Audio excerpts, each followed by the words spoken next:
17h-20h, Philippe David, Cécile de Ménibus. Et autour de nous, bien entendu, pour débattre avec vous au 0826 300 300, on a Bérangère Dubu, dirigeante de FI Courtage et secrétaire générale de l'UIC, et Françoise Degois, éditorialiste Sud Radio, Christophe Madrol, président de l'Union des centristes et des écologistes, et vous avec ce numéro. Et tout de suite, là maintenant, c'est la question du soir. À la une, le retour des actions des agriculteurs. Bon, ben révolte. Ils se mobilisent depuis ce matin. Sire, ouvrez, on en a gros. Si on veut être les plus beaux du monde, les plus verts du monde, et qu'on apporte notre nourriture de l'étranger, ça n'aura absolument aucun intérêt. Et c'est au président de la République de le faire, parce que le ministre, depuis des mois, se débat avec cette mesure, sans résultat. Les vraies voix Sud Radio. Avec cette question du jour, pouvons-nous vraiment accepter, et c'est vous qui répondez, pour de faire rentrer des produits qu'on n'a pas le droit de produire nous ici. On dit quoi, Philippe ? Eh bien, on dit non avec un score brejnevien de 95%. Voilà, c'est ça. Puisque vous avez la parole, Philippe, David. Moi, ce que j'en pense, c'est que c'est une folie, mais on se tire nous-mêmes des balles dans le pied parce qu'on met des normes sur des normes sur des normes aux agriculteurs français. Donc, je vais prendre un exemple d'une loi idiote qui a été d'ailleurs invalidée par le Conseil constitutionnel. La loi qui interdit d'utiliser des néonicotinoïdes pour faire pousser notamment les noisettes. Résultat des courses, les usines de pâte à tartiner, pour certaines marques, j'ai pas besoin de les citer, vous avez compris.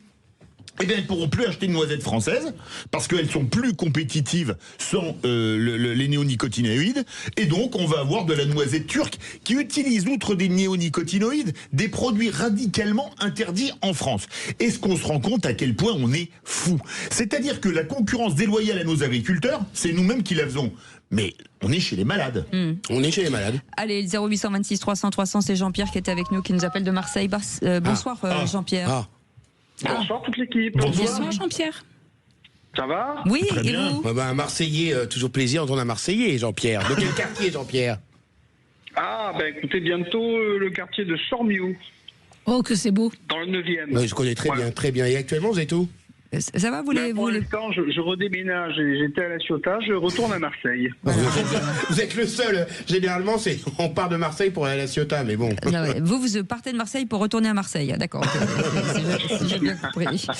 Qu'en pensez-vous, Jean-Pierre ? Est-ce qu'on peut vraiment accepter de faire rentrer des produits qu'on n'a pas le droit de produire, nous ?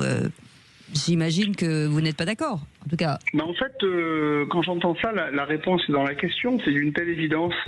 On parle du bon sens, du nécessaire besoin du retour du bon sens en politique. En réalité, ce qui est anormal, c'est que ce soit les agriculteurs qui soient obligés de faire la police à la place de l'État et de faire les contrôles à la place de l'État. Aujourd'hui, il y a une quasi démission de l'État et d'un côté par le bas, on va dire, par les opérations de police, il est absent, et par le haut, dans les négociations avec l'Europe et dans sa capacité à se faire respecter en tant qu'État français, il est absent aussi.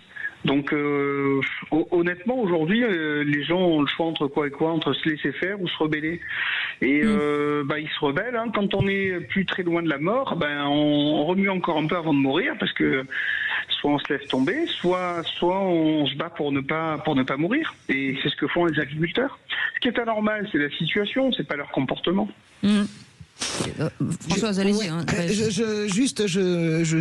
Je pense que d'abord, on n'est pas en train de mourir. Je rappelle que la France est encore une grande puissance agricole. Nous produisons. Je finis, mais s'il vous plaît, je voudrais finir. Attendez, Jean-Pierre. Aussi, des fois, quand je vous entends, c'est pas possible. D'accord. Est-ce que 40 ans qu'on vous entend comme ça, Madame Degois. 40 ans, la France est encore une grande puissance. Non, mais est-ce que vous pouvez... Françoise, attendez. Je vous écoute, allez-y. Mais ça fait pas 40 ans. Déjà, ça fait pas 40 ans que je suis à Sud Radio, ça fait 7 ans. Donc, elle n'était pas née il y a 40 ans. J'étais pas née. Non, moi je pense que d'abord la France est encore une grande puissance agricole. Je pense qu'il faut évidemment toutes les mesures barrières que nous avons mises et que le gouvernement annonce sont très importantes pour effectivement éviter la concurrence déloyale. Je pense qu'on n'est pas obligé d'aller vers le moins 10 ans et qu'il faut aller vers le mieux 10 ans. Donc ces barrières vont nous protéger. Je redis que la France et les députés ont porté recours devant la Cour européenne de justice, et donc ça veut dire que le Parlement la Commission est capable de remettre ce traité à l'ordre du jour au vote, c'est-à-dire demain on aura la réponse, et je dis simplement que j'en ai marre d'entendre les discours apocalyptiques sur la France a perdu son crédit, etc. J'en ai marre d'entendre des gens qui nous parlent. Non, je finis, voilà, c'est fini. Pardon, moi Françoise, je comprends pas. Bougez pas, sincèrement, on est dans la merde. Quand je vois les infirmiers, les médecins, les agriculteurs, les pêcheurs, il n'y a plus rien. Aujourd'hui, on n'a plus d'industrie. Aujourd'hui, les normes. Et quand je vois les chefs d'entreprise aujourd'hui qui me disent, et pourtant, j'essaye, je comprends ton discours, et je partage le discours social, mais je finis. Mais quand je vois pour le retour de la loi du plan, par exemple, tu peux pas dire que t'es écologiste. Je finis, Françoise. On est aujourd'hui dans une situation catastrophique. Quand je vois, j'étais il y a 2 jours avec ma fille à l'hôpital de la Timone, elle a eu un problème asthmatique. Quand je vois les conditions de travail des infirmières, c'est très bien. Non, parce qu'il n'y a plus les moyens. C'est que les normes sont en train de tuer notre société. Jean-Pierre, allez-y, Jean-Pierre. Moi, je veux dire que les discours, excusez-moi, de Madame de Goa, ça fait effectivement de cet acabit-là 40 ans qu'on les entend. L'Europe se sera mieux. Elle a le droit de le dire. Je vais finir ma phrase. Allez-y, bien sûr.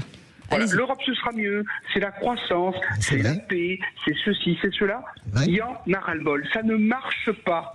Voilà. Donc, vous pouvez me dire ce que vous voulez. Vous savez ce que vous devriez faire, Mme de Goa? C'est aller voir les agriculteurs et essayer de les convaincre. Parce que là, vous allez passer un seul quart d'heure. Vous savez avec vos discours qui sont pleins de mots convenus qu'on entend depuis 40 ans. Je voudrais juste vous dire, j'entends votre agressivité, s'il vous plaît, Jean-Pierre. Je termine parce que chaque fois, c'est vous qui êtes agressif, madame. Mais non, mais où? Franchement. Où quoi? Où quand comment? Non, je vais finir ma phrase.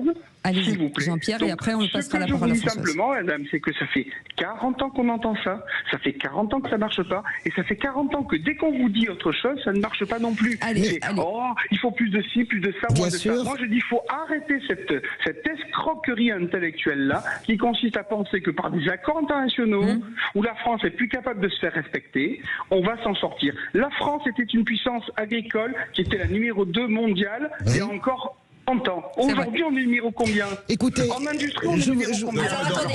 Septième.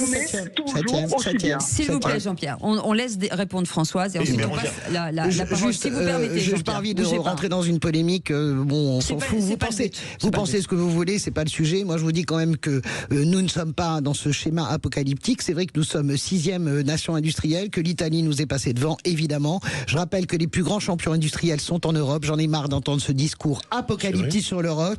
La PAC a été augmentée de 43 milliards jusqu'à 2034. Le financement est assuré sur 43 milliards. Donc je vous dis juste que cette apocalypse ne m'intéresse pas. Il y a des problèmes réels. Je suis contre le Mercosur, évidemment.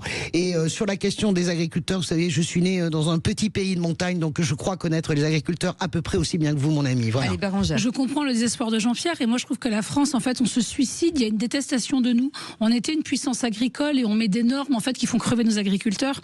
On était une grande puissance de l'aviation et en fait on est les premiers à défendre la taxe sur les billets d'avion.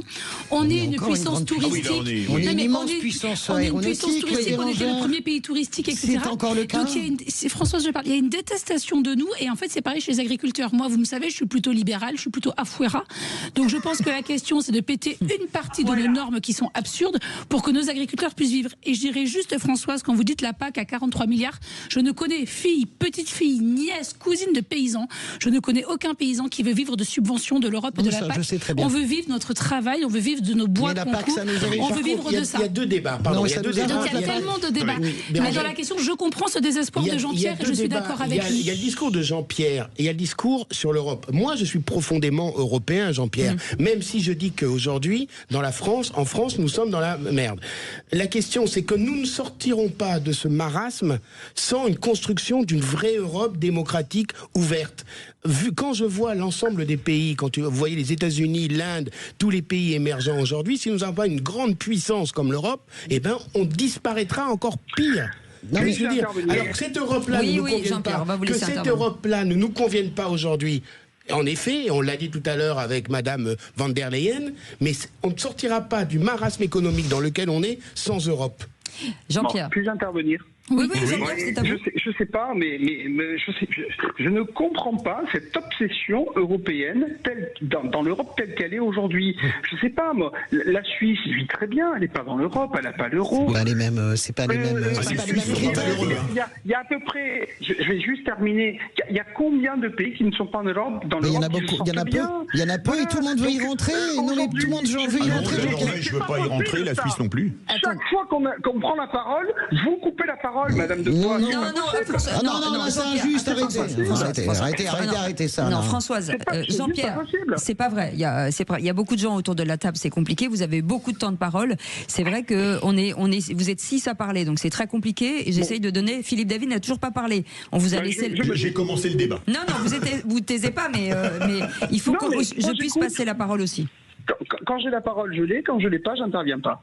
Donc, si vous donnez la parole... Je vous donne la parole, il nous reste 32 secondes et Philippe David n'a toujours pas parlé. 32 secondes. Moi, je trouve qu'il y a des tas de pays qui s'en sortent très bien avec leurs frontières, leur souveraineté, leur capacité à négocier tout seul et à pas se faire imposer des traités lorsqu'ils sont en minorité. Voilà. Alors, moi, je suis très clair. Moi, je crois une chose, c'est que l'Europe nous met des normes et que la France en remet des louches et des louches et des louches et des louches et que c'est ça qui tue nos agriculteurs, c'est ça qui tue notre industrie, c'est toutes les conneries, excusez-moi, comme le principe de précaution, comme la loi zéro artificialisation nette qui nous empêche de créer de nouvelles usines, les normes, les règlements, ça, comme le disait Bérangère, afuera. Et mon accent est meilleur que le sien. Quand je vous écoute, j'ai l'impression que vous avez tous un peu raison et tous un peu tort. Malheureusement, c'est aussi l'objet de tout ça. Raison. Oui, c'est ça. Jean-Pierre, merci beaucoup en tout cas de. Je m'excuse pour le ton agressif. Non, mais pas du tout, Jean-Pierre. C'est très passionnel, c'est très bien, Jean-Pierre. Non, on se voit sur le vieux port à Marseille, Quand Jean-Pierre. j'exagère, je dis pardon. Non, mais Jean-Pierre, c'est compliqué parce que vous êtes loin et nous on est dans un studio, donc on comprend que c'est pas facile. Un jour, je serai plus calme. Allez, on vous embrasse, Jean-Pierre. Vous restez avec nous dans un instant. Un de nos auditeurs va être nommé ministre. Alors, on ne connaît pas son nom encore. Belle promotion. Bon, en tout cas, il sera ministre des Affaires étrangères. Bon, ça, je vous le dis, c'est une belle promo. En tout cas. C'est bien. Il n'a qu'à nous engager comme ministre. Et puis, le qui c'est qui l'a dit dans nos vraies voix du jour. Tiens. Je vous pose une question. Oui. Qui c'est qui l'a dit? La révolution est comme une bicyclette, si elle n'avance pas, elle tombe. Mao Tse-tung. Non, Che Guevara. Voilà. Non, il dit merde. Il sait même pas ce qu'il dit. Allez, à tout de suite. Sud Radio. Sud Radio. Parlons vrai. Parlons vrai. Sud Radio. Parlons vrai.